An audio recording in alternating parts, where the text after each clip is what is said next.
স্বপ্নের শুরু হয়েছে।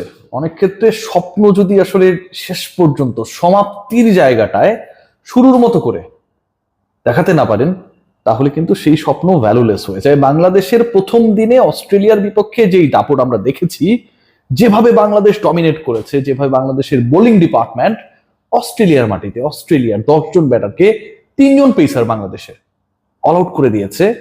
স্টিভেন স্মিথের 71কে যদি টোটাল 198 থেকে মাইনাস করা হয়, তাহলে অজিরা বাকি 10 ব্যাটার মিলে করেছে মাত্র 127 রান। ভাবা যায় কি পরিমাণ আগুনে বিধ্বংসী টাইফুন টর্নেডো যেভাবেই বলেন না কেন, তাণ্ডব বলেন না কেন, বাংলাদেশের বোলিং ডিপার্টমেন্ট যে ঝড়টা বইয়ে দিয়েছে অজি ব্যাটিং লাইন আপের উপর দিয়ে, অবিশ্বাস্য। এই টেস্টের খবর পৃথিবীর সবাই রেখেছে, এবং যে আপনারা যারা সোশ্যাল প্ল্যাটফর্মে খোঁজখবর করার চেষ্টা করেছেন, যারা এক্স মানে টুইটার হ্যান্ডেল ফলো করার চেষ্টা করেছেন, বাংলাদেশের প্রশংসা ঝরেছে। কারণ এই টেস্টে ফলো করার কারণটা হচ্ছে বাংলাদেশ দে আর প্লেইং এগেইনস্ট অস্ট্রেলিয়া। অস্ট্রেলিয়ার বিপক্ষে বাংলাদেশ খেলছে, খবরটা তখন পর্যন্ত কেউ রাখতো না যদি না আসলে অস্ট্রেলিয়া ডমিনেট করতো। ধরেন অস্ট্রেলিয়া আজকে 350 করে ফেললো, 7-8টা উইকেট হারিয়েছে, এই টেস্টের কোনো ভ্যালু ছিল না। But you are playing against Australia in Australia, and your pace department, they are flourishing. They are taking all those 10 wickets.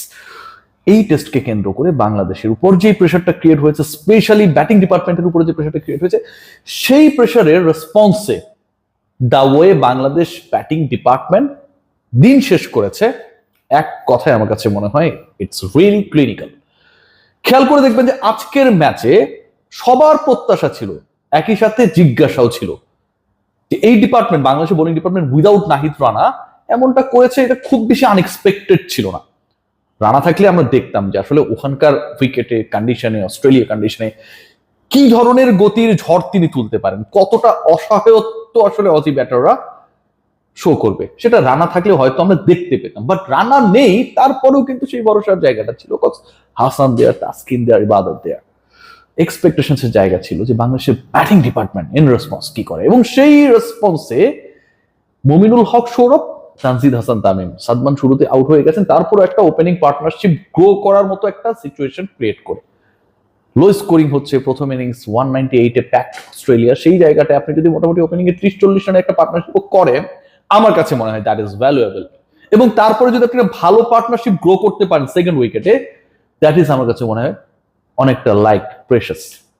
সেই কাজটা করেছে Mominul Haque Sourav and Tanzid Hasan Tamim. So second ডেতে বাংলাদেশের আসলে কি করতে হবে, বাংলাদেশের একটা কাজই করতে হবে, এবং সেই কাজটা বাংলাদেশ কিভাবে করে ডিপেন্ড করবে।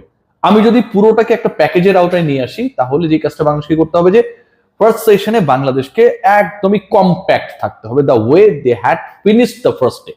বাংলাদেশ যেভাবে প্রথম দিনটা শেষ করেছে, বাংলাদেশ যেভাবে প্রথম দিনের শেষ ঘন্টাটা শেষ করেছে, ঠিক ওইখান থেকে বাংলাদেশকে শুরু করতে হবে। মুমিনুল হক সৌরভকে 50 করতে হবে, তানজিদ হাসান তামিমকে ইনিংস বল করতে হবে। সৌরভের একটা দুঃখ, সৌরভ ছড়াতে পারেন কিন্তু শেষ পর্যন্ত সেটা 80-90 এই টাইপের স্কোর হয়ে 100-এর সুভাষ ছড়াতে পারে না। So this is gonna be another chance for another Bangladeshi cricketer like Hassan Mahmood, that he has taken first time ever 5-wicket haul by any Bangladeshi cricketer, any format against Australia in Australia. সৌরভের জন্য সুযোগটা হচ্ছে অস্ট্রেলিয়ার মাটিতে অস্ট্রেলিয়ার বিপক্ষে century হাঁকানো, Tanzid তামিমের জন্য সেই সুযোগটা রয়েছে। I do have that belief যে বাংলাদেশের এই দুজন ব্যাটারে যে কোনো একজন যদি দাঁড়িয়ে যায়, যেটা বললাম যে প্রথম দিনের লাস্ট আওয়ারটা যেভাবে বাংলাদেশ খেলেছে, আগামীকালের প্রথম সেশন স্পেশালি ওই যে বললাম হলিস্টিক্যালি যদি আমি একটু প্যাকেজ বলি, তাহলে আপনি যদি মানে ছোট ছোট করে ভাগ করেন ওই প্যাকেজটাকে, ইম্পর্টেন্ট হচ্ছে, ভেরি ইম্পর্টেন্ট হচ্ছে ফার্স্ট আওয়ার, প্রথম ঘন্টার অ্যারাউন্ড 13 to 15 ওভার যদি বাংলাদেশ সার্ভাইভ করে যায়, অথবা বাংলাদেশ যদি ওই সময়টায় 50 থেকে 60 রান অ্যাড করতে পারে। আমি কেন এত রানের কথা বলছি সেই এক্সপ্লেনেশন আসছি। Losing maximum 1 wicket, trust me Bangladesh at least 150 রানের লিড নেবে প্রথম ঘন্টার ফার্স্ট আওয়ারে বাংলাদেশ যদি সার্ভাইভ করে যায়। কেন বলছি, কেন ওই 15 to 13 ওভার্স এর মধ্যে বাংলাদেশের পক্ষে 55 থেকে 60 রান করা সম্ভব? If you look at today's innings, Bangladesh 96 runs add করেছে, রাইট?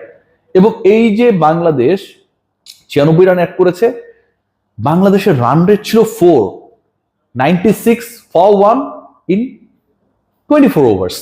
24 ওভারের মধ্যে বাংলাদেশ 96 রান করেছে।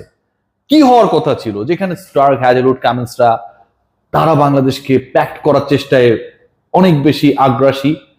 অস্ট্রেলিয়া যখন প্রেসারে পড়ে তখন সেই প্রেসার সিচুয়েশন থেকে তারা যে ডেলিভারটা করে সেটা অবিশ্বাস্য হয়। আফগানিস্তানের বিপক্ষে ওয়ার্ল্ড কাপে 90 রানে 6 উইকেট হারানোর পরে আমরা দেখেছিলাম কি করতে পারে তারা, ডাবল সেঞ্চুরি আমরা দেখেছিলাম। সো এই টাইপের দলের বিপক্ষে, অস্ট্রেলিয়ার বিপক্ষে যখন আপনি খেলছেন, তাদের অহমটা ওই নেক্সট লেভেলে, ব্রিটিশদের, অজিসদের, তাদের এগেনস্টে যখন আপনি চোখে চোখ রেখে 4 রান রেটে 24 ওভার স্টে করলেন, losing only 1 wicket and score 96, almost 100, Bangladesh ওই ভাইবসটা দিয়ে দিয়েছে তাদের রেস্ট অফ দ্য ব্যাটার্সদেরকে।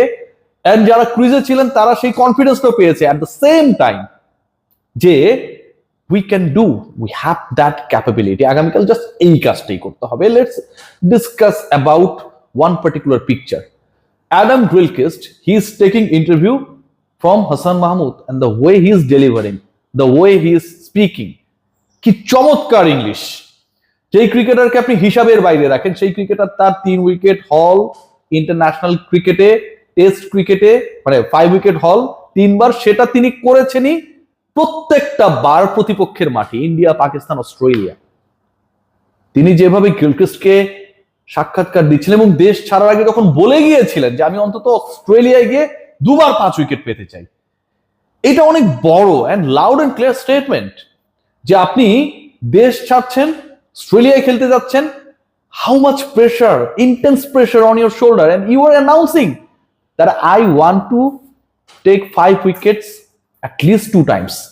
এবং সেই কাজটা এই ক্রিকেটার তার প্রথম ইনিংসেই করে ফেললেন, 6 উইকেট নিয়ে 55, তার ক্যারিয়ার বেস্ট।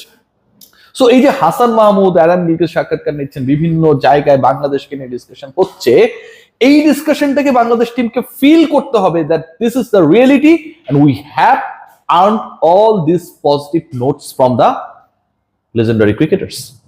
বাংলাদেশকে এই ফিলটা করতে হবে, যারা পাকিস্তানকে হোয়াইট ওয়াশ করতে পারে টুয়াইস, যারা নিউজিল্যান্ডের বিপক্ষে কিংবা অন্যান্য দলের বিপক্ষে, এবং অস্ট্রেলিয়া, নিউজিল্যান্ডের কন্ডিশনে যারা তাদের অলমোস্ট লাস্ট টুরটাতেই তো, মানে যদিও কিছুদিন হয়ে গেছে, মাউন্ট বঙ্গানু এসে ইতিহাস রচনা করতে পারে, this team is much more balanced than that team.